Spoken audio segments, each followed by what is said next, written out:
നാട്ടുകാരെ, വീട്ടുകാരെ, കൂട്ടുകാരെ, PP ഫ്രം ജർമ്മനിയിലോട്ട് എല്ലാവർക്കും സ്വാഗതം. അപ്പോൾ ഞാൻ ഇന്ന് വന്നേക്കുന്നത് എങ്ങനെയാണ് സിറ്റി രജിസ്ട്രേഷൻ അപ്പോയിൻമെൻറ്റ് ഓൺലൈനായിട്ട് എടുക്കുക എന്നുള്ള ടോപ്പിക്കിനെ പറ്റിയാണ്.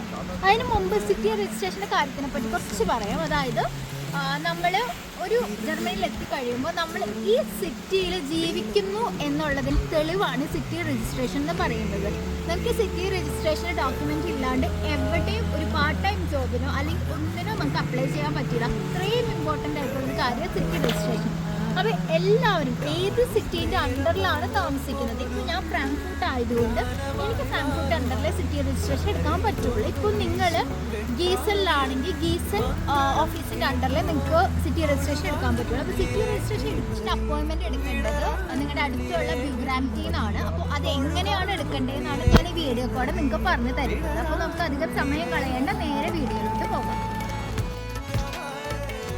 അപ്പോൾ നമുക്ക് രജിസ്ട്രേഷൻ ചെയ്യുന്നത് എങ്ങനെയാണെന്ന് നോക്കാം. ആദ്യം ഗൂഗിൾ എടുക്കാം. എന്നിട്ട് ഫ്രാങ്ക്ഫർട്ടിലാണ് ഞാൻ സിറ്റി രജിസ്ട്രേഷൻ ചെയ്യുന്നതുകൊണ്ട് Frankfurt city registration online appointment എന്ന് ജസ്റ്റ് അടിക്കുക. അപ്പോൾ ഇതിങ്ങനെ ഒരു പേജ് വരും. ഇവിടെ ഫസ്റ്റ് അപ്പോയിൻമെൻറ്റ് സർവീസ് ഫ്രാങ്ക്ഫർട്ട് ആം മെയിൻ എന്ന് കണ്ടില്ലായിരുന്നോ, അത് ജസ്റ്റ് സെലക്ട് ചെയ്യാം. സെലക്ട് ചെയ്യുമ്പോൾ ഇങ്ങനെ ഒരു പേജ് വരും. താഴോട്ട് സ്ക്രോൾ ചെയ്യാം. സ്ക്രോൾ ചെയ്ത് കഴിയുമ്പോൾ മേക്ക് ആൻ അപ്പോയിൻമെൻറ്റ് ഓൺലൈൻ എന്ന് പറഞ്ഞ ഓപ്ഷൻ കാണും. അത് സെലക്ട് ചെയ്യാം. അപ്പോൾ ഇങ്ങനൊരു ഇൻ്റർഫേസ് വരും. അതിൽ രജിസ്ട്രേഷൻ മാറ്റേഴ്സ് എന്ന് പറഞ്ഞ ഓപ്ഷൻ കണ്ടില്ലേ, ജസ്റ്റ് അത് സെലക്ട് ചെയ്യാം. എന്നിട്ട് രജിസ്ട്രേഷൻ ഓഫ് 1 അപ്പാർട്ട്മെൻറ്റ് എന്ന് പറഞ്ഞ ഓപ്ഷൻ സെലക്ട് ചെയ്യാം. അവിടെ 0 പകരം ജസ്റ്റ് 1 കൊടുക്കാം. നെക്സ്റ്റ് കൊടുക്കാം. ഓക്കെ കൊടുക്കാം. ഈ കാണുന്നതൊക്കെ സിറ്റിസൺസ് ഓഫീസാണ്. അതായത് ഈ ഫ്രാങ്ക്ഫർട്ട് അണ്ടറിൽ വരുന്ന പല സിറ്റീസൺ ഓഫീസസാണ് ഈ കാണുന്നത്.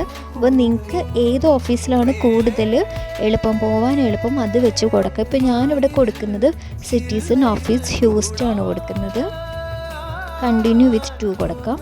പേജിൽ നമുക്ക് കാണാൻ പറ്റുന്നത് ഡേറ്റ്സും അതുപോലെ തന്നെ ടൈമുമാണ്. അപ്പോൾ നിങ്ങൾക്ക് അവൈലബിൾ ആയിട്ടുള്ള ടൈം നിങ്ങൾക്ക് ചൂസ് ചെയ്യാം. ഇപ്പോൾ ടൈം ട്യൂസ്ഡേക്കാണ്, നവംബർ 4-നാണ് ഇതിനുള്ളത്.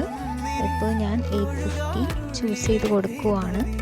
എന്നിട്ട് ഇങ്ങനൊരു ഓപ്ഷൻ വരും, അവിടെ എസ് കൊടുക്കാം. കൊടുത്ത് കഴിഞ്ഞിട്ട് ഡീറ്റെയിൽസൊക്കെ ഫില്ല് ചെയ്ത് കൊടുക്കണം. ഇവിടെ ക്യാപ്ചൻ്റെ കാൽക്കുലേഷനാണ് കൊടുക്കേണ്ടത്. അപ്പോൾ ഇത് കാൽക്കുലേറ്റ് ചെയ്തിട്ട് കൺസെൻറ്റ് കൊടുക്കാം. ബുക്ക് നൗ കൊടുക്കാം. അത് കഴിഞ്ഞിട്ട് എൻ്റെ അപ്പോയിൻമെൻറ്റ് കൊടുക്കാം. അത് കഴിയുമ്പോൾ നിങ്ങൾക്ക് മെയിലിൽ ഒരു കൺഫർമേഷൻ മെയിൽ വന്നിട്ടുണ്ടാവും. ജിമെയിൽ എടുത്ത് കൺഫർമേഷൻ മെയിൽ ടു ക്ലിക്ക് ചെയ്യുക to complete an appointment reservation എന്ന് പറഞ്ഞ കോളത്തിൽ ജസ്റ്റ് ക്ലിക്ക് ചെയ്യാം.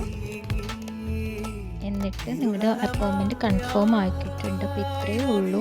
ഓൾമോസ്റ്റ് ഇതെല്ലാവർക്കും അറിയാവുന്ന ഒരു കാര്യമാണ്. എന്നാൽ കൂടി അറിയാത്തവർക്ക് വേണ്ടിയിട്ടാണ് ഈ വീഡിയോ.